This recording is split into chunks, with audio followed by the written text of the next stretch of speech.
Venho feliz estar nesse momento especial e manifesto não só a minha alegria, mas também a da minha esposa, Mariana, que há 17 anos atrás foi batizada nesta igreja. Então, um pouco da história da Bom Samaritano se cruza com a minha. Vocês batizaram e eu casei com ela depois. Aproveitei. Meus amados, vamos abrir a palavra do nosso Deus no livro do profeta Isaías, capítulo 43. Iremos ler a partir do verso 1 até o número 13. Isaías 43, verso 1 até o verso 13.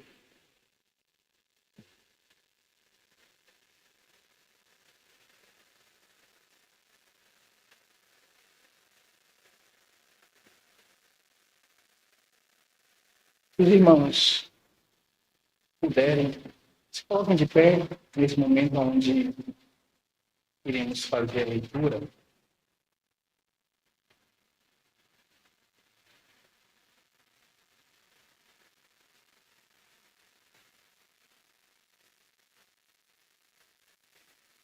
Assim diz a palavra do nosso Deus. Isaías 43. Porém, agora, assim diz o Senhor que te criou, ó Jacó, e aquele que te formou, ó Israel. Não temas, porque eu te redimi. Eu te chamei pelo teu nome, tu és meu. Quando tu passares através das águas, eu estarei contigo. E através dos rios, eles não te submergirão. Quando caminhares através do fogo, tu não serás queimado, nem a chama acenderá sobre ti. Porque eu sou o Senhor, teu Deus, o Santo de Israel, teu Salvador. Eu dei o Egito por teu resgate, a Etiópia e Sebá por ti. Visto que tu fostes precioso aos meus olhos, tu tens sido honrado e eu tenho te amado. Portanto, darei homens por ti e povos pela tua vida. Não temas, porque eu estou contigo. Eu trarei a tua semente do leste e a juntar-te-ei do oeste. Eu direi ao norte, entregue, e ao sul, não retenhas. Traze meus filhos em um lugar remoto, de um lugar remoto, e minhas filhas dos confins da terra. Todo o que é chamado pelo meu nome, eu criei para a minha glória. Eu o formei, sim, eu o fiz. Traga o povo cego que tem olhos e os surdos que têm ouvidos. Todas as nações sejam reunidas e que os povos estejam congregados. Quem dentre eles pode declarar isto e nos mostrar coisas do passado, que apresentem suas testemunhas para que possam ser justificados, ou que ouçam e digam, isto é verdade. Vós sois minhas testemunhas, diz o Senhor, e meu servo, a quem eu escolhi, para que possais saber e acreditar em mim, e entender que eu sou ele. Antes de mim, não houve nenhum Deus formado, nem haverá depois de mim. Eu sou o Senhor, e fora de mim não há Salvador. Eu declarei, e eu salvei, e eu mostrei, quando não havia nenhum Deus estranho entre vós. Portanto, vós sois minhas testemunhas, diz o Senhor, de que eu sou Deus. Sim, antes que houvesse dia, eu sou ele, e não há ninguém que possa livrar da minha mão. Eu irei operar, e quem me impedirá? Amém, amém. Os irmãos podem se assentar.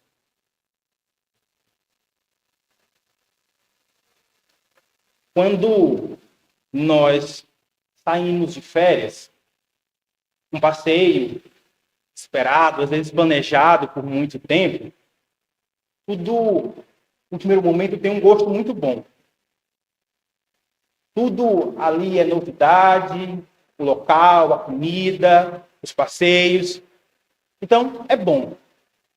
Mas com o passar do tempo, aquilo que era bom vai perdendo o seu gosto. E a vontade de casa vai batendo. A gente quer voltar logo para o nosso cantinho, para o nosso lar. A gente quer voltar para onde a gente se encontra mais seguro. A nossa casa, a nossa terra. Pois bem, quando nós estamos passeando, quando nós estamos aproveitando um lugar novo, se nos demorarmos demais ali, isso se torna ruim, quem dirá quando nós saímos de nossa casa, de nossa terra, por um motivo que não seja um passeio.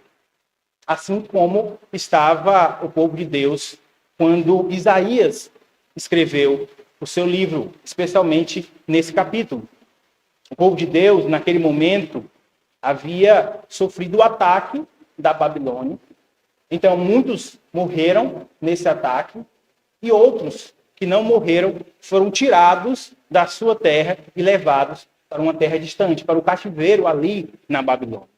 Foram escravizados. Assim estava o povo de Deus. Exatamente no momento que Isaías escreve esse capítulo. Eu digo esse capítulo porque no primeiro momento do seu livro, ele escreve ainda mostrando a Babilônia que viria contra o povo de Deus. Aqui, no capítulo 43, a Babilônia já veio, o juízo do Senhor já foi manifestado contra Israel e eles estão cativos. Mas ainda assim, no cativeiro, o Senhor diz isso a eles. Mas volte um pouco antes. Volte nos últimos versos do capítulo 42. Verso 24 e 25. Que a gente possa entender um pouco melhor essa história. Você vai observar que quem levou ou quem colocou Israel nessa condição desagradável foi o próprio Deus, o seu Deus. 24. Quem deu Jacó por um despojo Israel aos ladrões? Não foi o Senhor? Aquele contra quem nós temos pecado? Porque eles não caminharam em seus caminhos, nem porque eles não caminhariam em seus caminhos, nem seriam obedientes à sua lei. Portanto, ele tem derramado sobre ele a fúria de sua ira e a força da batalha.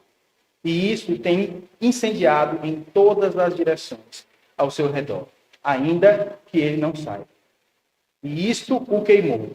Contudo, ele não coloca isto ao coração. O Senhor separa um povo para si, o povo de Israel.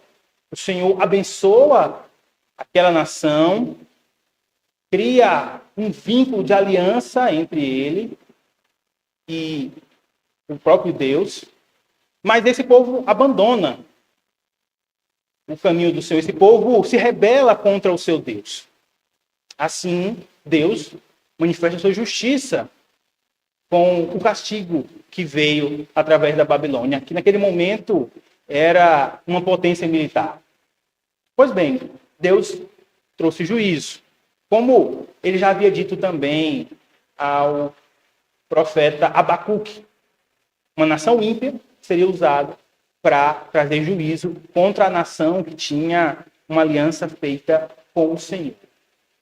Esse é o contexto que vai levar a escrita desses versos, como nós vimos falando sobre salvação. Salvação para um povo que estava ali cativo. Libertação para aqueles que estavam presos fora da sua terra e tinham sofrido um terrível ataque. Permitam aqui fazer um rápido parênteses. Primeiro, Deus, ele é aquele que vai disciplinar os que ele ama. Precisamos ter isso em nossa mente, em nosso coração. Deus nos ama, mas Deus também está pronto a nos corrigir quando for necessário. Como um pai que ama o seu filho, assim o faz. segundo lugar, Deus ele governa sobre tudo e sobre todos. Nós falamos que Jesus é o Senhor da igreja, mas ele também é o Senhor do mundo inteiro. Sobre tudo e sobre todos está o governo do nosso Deus. Em terceiro lugar, Deus vai usar, ele pode usar, como bem quiser, tudo e todos. Os crentes, os filhos, mas também Deus muitas vezes pode usar os ímpios, como aqui estava usando a Babilônia para cumprir a sua vontade de juízo contra Israel. Eu fecho aqui esse parênteses, porque esse não é o foco da palavra que nós iremos observar no capítulo 43, mas acho relevante que isso esteja no nosso coração, porque faz todo sentido com o que Deus vai fazer, ou está falando que vai fazer aqui no verso 43. Pois bem, passando para o verso de número 1 do capítulo 43. Diz o seguinte a palavra, tendo mais uma vez. Porém, agora, assim diz o Senhor que te criou, ó Jacó, aquele que te formou, ó Israel, não temas, porque eu te redimi. Eu te chamei pelo teu nome, tu és meu. Esse primeiro verso, o Senhor deixa bem claro qual é a intenção dele em relação a Israel. Eles estavam lá, eles estavam presos, cativos, foram oprimidos por essa nação ímpia. Mas Deus havia ali preparado para eles uma salvação. Deus tinha, sim, o interesse em tirar o seu povo, como de fato tirou dali. O juízo veio por suas más obras, mas o Senhor estava pronto a salvar o seu povo. Esse era o povo de Deus. Deus diz no verso 1 que ele era e é o Criador daquele povo. Deus era o Criador. O verso 6 diz também que ele era como um pai. Seus filhos, e é verdade que aqui não tem o mesmo peso de filho como na nova aliança, mas como alguém que veio do próprio Deus, Israel, era filho do Senhor, a nação como um todo. E a esta nação, a esse filho, Deus diz, não temas. Aqueles que estavam amedrontados, aqueles que talvez viram os seus pais ou os seus filhos morrerem no ataque da Babilônia, aqueles que foram terrivelmente escravizados, humilhados, arrancados de sua terra, a esses Deus diz, não temas. Verso 5, isso se repete mais uma vez. Não temas porque eu te redimi. Deus reparou, Deus resgatou, expiou, pagou, salvou, perdoou, reabilitou, purgou, sanou e corrigiu aquele povo. Deus o redimiu. A esse povo que ele amava, que ele conhecia e chamava pelo nome, como alguém que tem proximidade, como alguém que não fala oi, simplesmente irmão, mas oi, fulano de tal. Ele conhecia aquele povo era próximo a ele, aquele povo era o seu povo. Ele declara isso, ainda no verso 1, a posse do Senhor sobre Israel, tu és meu. Aquele povo era o povo de Deus. Povo abençoado, mas que se afasta, povo que é castigado pela mão do Senhor, o santo Senhor, justo Senhor, mas povo ainda amado. Povo que vai desfrutar da misericórdia do Senhor, que vai desfrutar do seu amor. E sobre essa misericórdia, o verso 2 nos dá uma ilustração. Passando pela água, passando pelo fogo, Deus estaria presente com eles. A prova estava ali. A provação estava diante deles. Mas eles não estavam abandonados. O Senhor diz, eu estarei contigo. Eu estou contigo, Israel. Tu és meu. Deus estava presente. É dito isso no verso 2, também no verso 5. Quem estava presente, meus irmãos? O grande eu sou.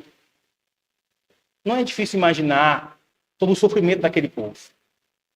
Toda a consequência que eles receberam em seus próprios corpos pelo seu pecado. Mas assim como batia forte neles o peso da sua iniquidade, da sua maldade, da sua desobediência a Deus, também havia um abraço consolador do Pai. Um abraço daquele que tinha Israel como de fato sua propriedade, o grande eu sou.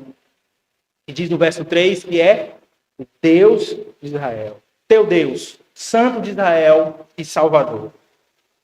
Sim, Deus manifesta aqueles homens ali cativos dessa maneira. E ainda diz no verso 4 que eles eram preciosos, por isso estavam sendo honrados e amados pelo Senhor. E eu imagino aquele povo ouvindo ou lendo isso através do escrito de Isaías, talvez pensando, honrado, amado, aqui na Babilônia. Pois bem, ainda assim lá, talvez no pior lugar, no último lugar que eles queriam estar, ali o Senhor manifesta o seu amor para com eles. Ali o Senhor declara a sua misericórdia para com aquele povo. Aquele povo estava ali, mas o Senhor já garantiu a eles. Vocês vão sair. A salvação vem do Senhor. A salvação, o Salvador de vocês é o próprio Senhor. Deus, o Pai de Israel. Aquele povo iria sair, iria retornar um dia à sua terra. E no verso 7, ainda falando sobre essa salvação que viria, Deus agora chama esse povo não pelo seu nome, não pelo nome de Israel, mas chama aquele povo pelo seu próprio nome. E eu, pensando também sobre isso, imagino, no primeiro momento, Deus falando a eles, dizendo assim, eu conheço você. Eu te chamo pelo nome Israel. Mas eu também te chamo pelo sobrenome que você tem. Você é filho de Deus. Você é nação, é povo do Senhor. Deus conhece aquele povo. Deus ama aquele povo. Deus manifesta a sua graça para aquele povo e vai salvá-los. Vai libertá-los. E tudo isso para a sua glória. A aliança, o juízo, a salvação.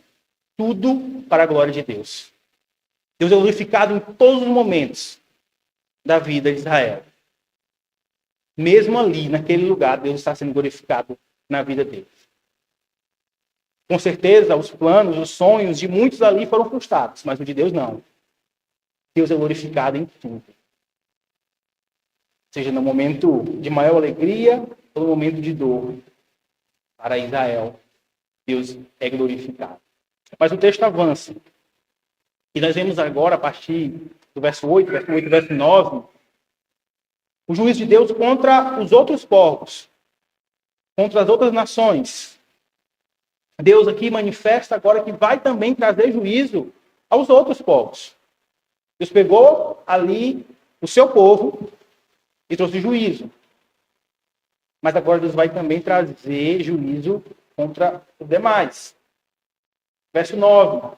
Que todas as nações sejam reunidas, que os povos sejam congregados. Quem dentre eles pode declarar isso, mostrar coisas do passado que apresentem suas testemunhas para que possam ser justificados, ou que ouçam e digam que isto é verdade. Assim como o juízo veio contra Israel, o juízo também viria contra as nações. Mas além disso, nós vemos que o Senhor iria utilizar Israel, o seu povo, aqui também castigado, como sua testemunha. Sim, contra os outros povos, contra as outras nações, Deus iria usar Israel como testemunha. Mas eles não eram as melhores testemunhas. Verso 8. Israel, se referindo a Israel, traga o povo cego que tem olhos e os surdos que têm ouvidos. Por que Deus está dizendo isso a respeito de Israel?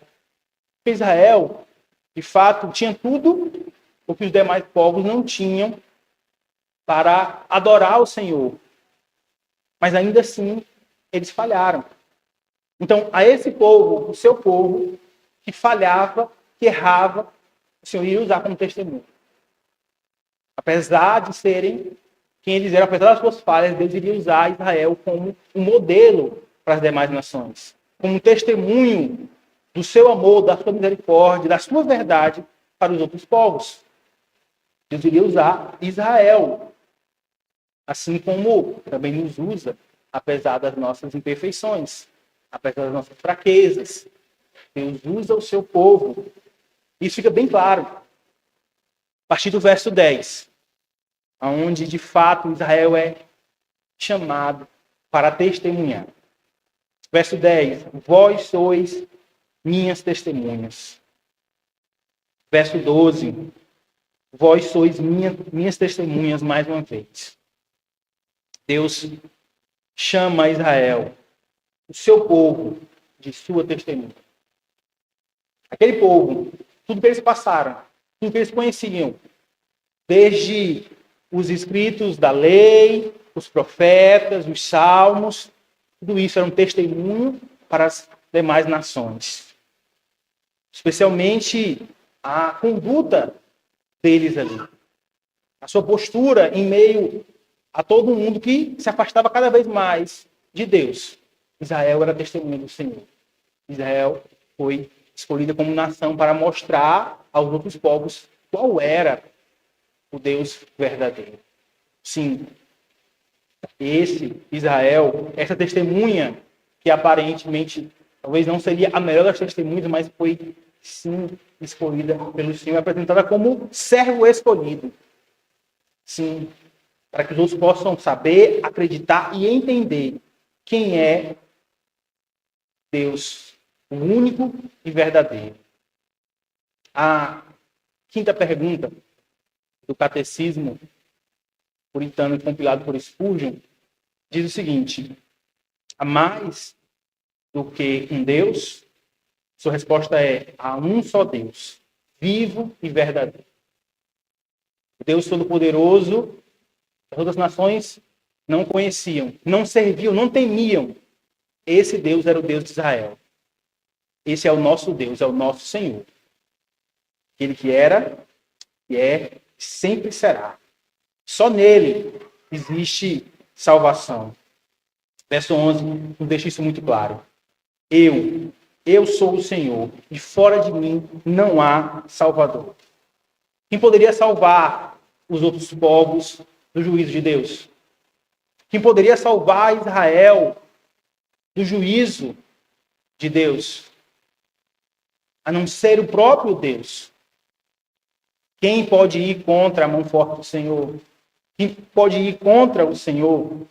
Ninguém. Ninguém pode se opor à sua vontade. Isso é bem claro no verso 13. Nosso Deus. Só nele existe salvação. E com isso, e observando o que Deus está fazendo aqui, desde o verso 24 e 25 do 42, e adentrando no 43, que isso fala a igreja do Senhor hoje. Como a gente pode entender essa história e aplicar essa história aqui na Bom Samaritano ou nas demais igrejas representadas pelos irmãos que aqui estão visitando. Bom, eu observando o que acontece aqui, percebo que esse recorte da história de Israel demonstra exatamente aquilo que acontece na história da humanidade. Observe. Deus cria, vem a queda por conta do pecado, e logo após vem a salvação do Senhor. O que aconteceu com Israel não foi exatamente isso. Deus faz uma aliança com um homem e faz dele uma grande nação, a nação do Senhor. Ele abençoa esse homem e esta nação. Mas após passar um tempo, esta nação se afasta do Senhor. Esta nação cai no pecado. E como consequência disso vem o juízo.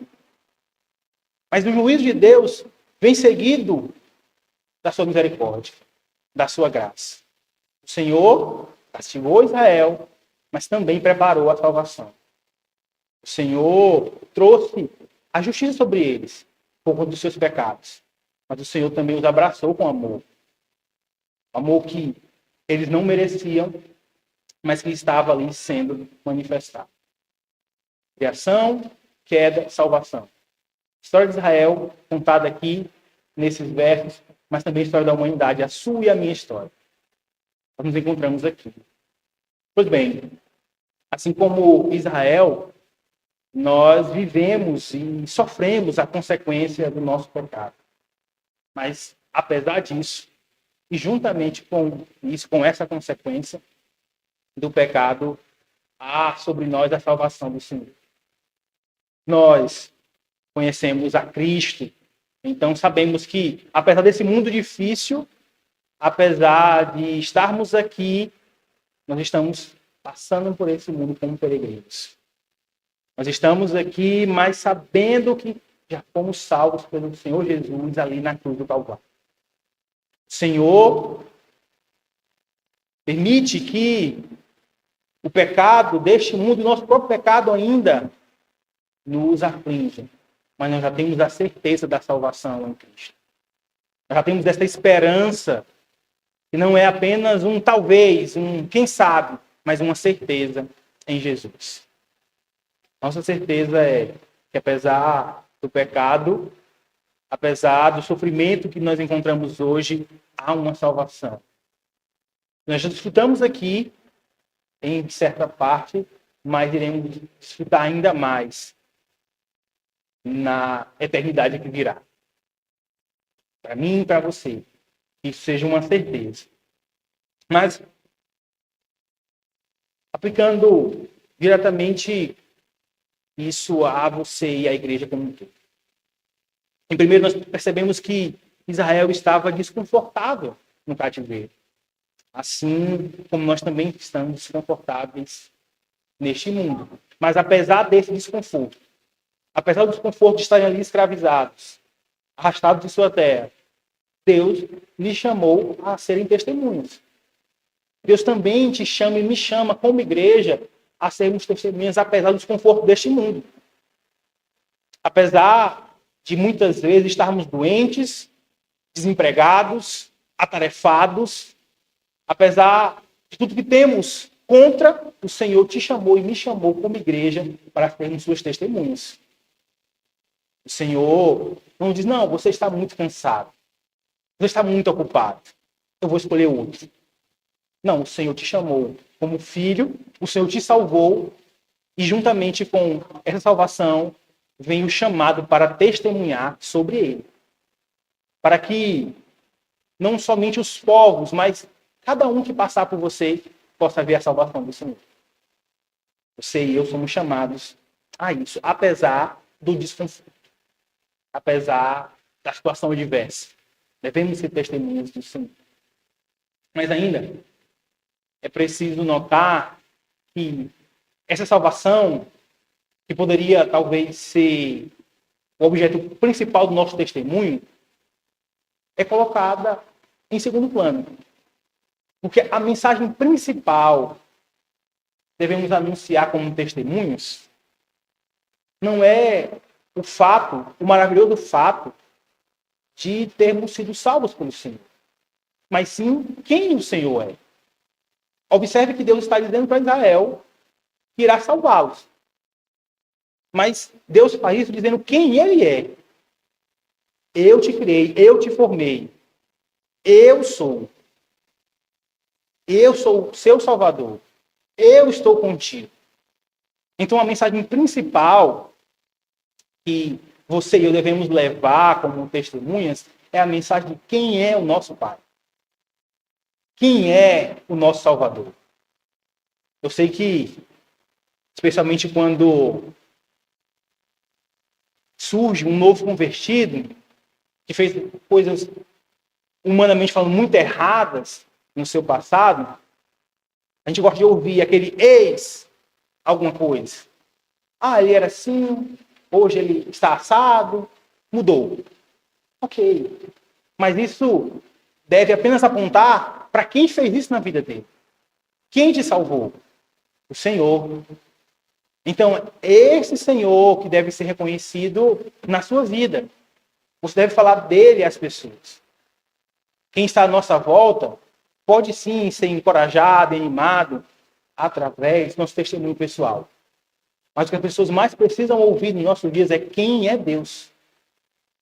Elas precisam conhecer mais e mais sobre esse Senhor que tem a salvação em suas mãos. Por isso, fale testemunho do Senhor. Testemunho do que Ele fez, mas especialmente quem Ele é.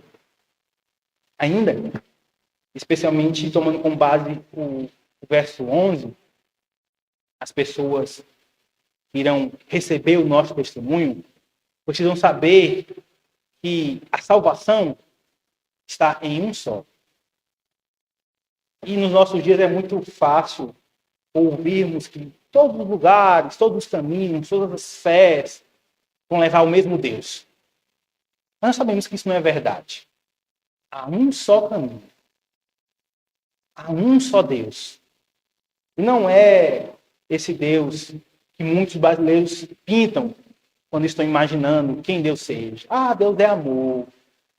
Deus perdoa tudo e todos, de qualquer maneira, em qualquer pecado. Não quer saber como você está. Deus é quase um personagem que muitos pintam, mas cada um pinta a sua própria vontade, seu próprio gosto. Esse não é o Deus da palavra. É verdade sim que Deus é amor, que Deus é gracioso, mas muito mais do que isso. As pessoas precisam conhecer que é nesse Deus, o Deus único e verdadeiro, que há salvação. Só existe salvação nesse Deus. As pessoas ao nosso redor precisam saber disso. Elas podem estar tentando encontrar Deus e sua salvação em outros lugares. Em uma meditação, em boas obras, em qualquer outro lugar. Mas elas não vão encontrar salvação se elas não estiverem diante desse Deus que você conhece. Por isso, seja uma testemunha fiel. Fale desse Deus. Fale que só nele há salvação. Nos nossos dias isso é difícil. Porque o politicamente correto muitas vezes nos para. Nos deixa acovardados. Eu não vou falar porque eu não quero ofender. Ele pensa diferente, eu não quero me incomodar. Não tenha medo de falar a verdade. O melhor que você pode fazer por alguém é falar para ele a verdade. Dizer aonde está a salvação deste mundo. Faça isso sem medo. Seja uma testemunha do Senhor. Ainda é preciso que nós, como testemunhas, assim como Israel, tenhamos a certeza, a convicção de que o Senhor não apenas nos salvou, nos escolheu para sermos testemunhas, mas que Ele está conosco. Eu estou contigo. Foi isso que Deus disse a Israel. Exatamente isso Jesus disse à sua igreja. Eu estarei com vocês. Não só com os apóstolos, não só com os pastores ou os diáconos da igreja, mas com toda a igreja. Deus está conosco. Seja uma testemunha e saiba que esse testemunhar por muitas vezes vai ser penoso. Vai ser inconveniente às pessoas. Mas Deus está com você. Na sua missão, na sua função como um verdadeiro cristão, Deus está com você. Você não está desamparado. Deus pode sim usar a sua oratória, o seu intelecto, o seu conhecimento adquirido, a sua posição na sociedade. Mas não é isso que, de fato, traz poder ao cumprimento da nossa missão. Nunca foi, nunca será. O que, de fato, transforma a nossa missão em algo capaz e eficaz é Deus estar conosco. O que nós podemos, o que nós fazemos, só terá algum efeito se Deus estiver conosco, e Ele está.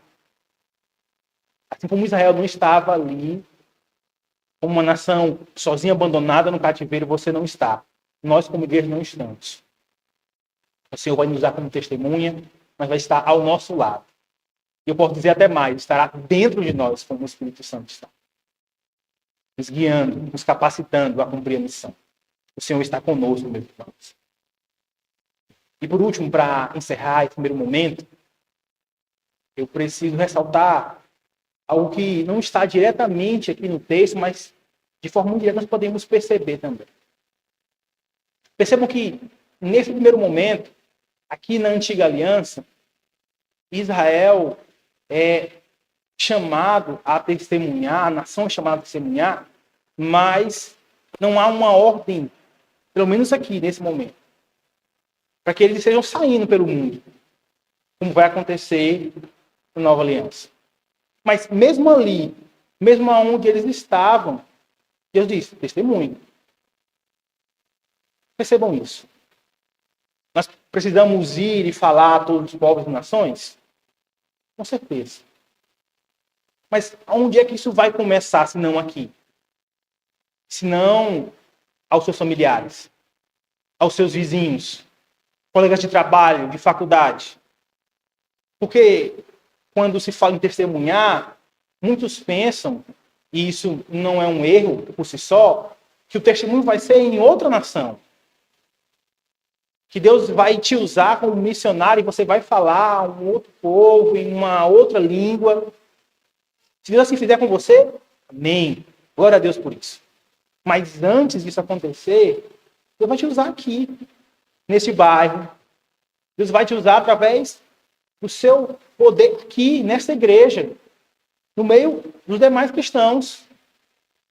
O nosso testemunho começa aqui, a nossa conduta como crentes, aonde nós estamos. Não pense que é só ir, que é só falar aos outros, mas de fato viver aqui a fé que nós professamos. Viva isso. O Senhor, de fato, te use e me use para testemunhar aonde nós estamos, aqui e agora. Ele vai nos usar além mar, nós não sabemos. Mas com certeza, aonde você está hoje é onde o Senhor quer te usar hoje. Aonde você está é onde o Senhor quer fazer a obra dele através de você. É lá que você deve começar o testemunho. Que essa palavra seja gravada em nossos corações. Em nome de Jesus. Amém.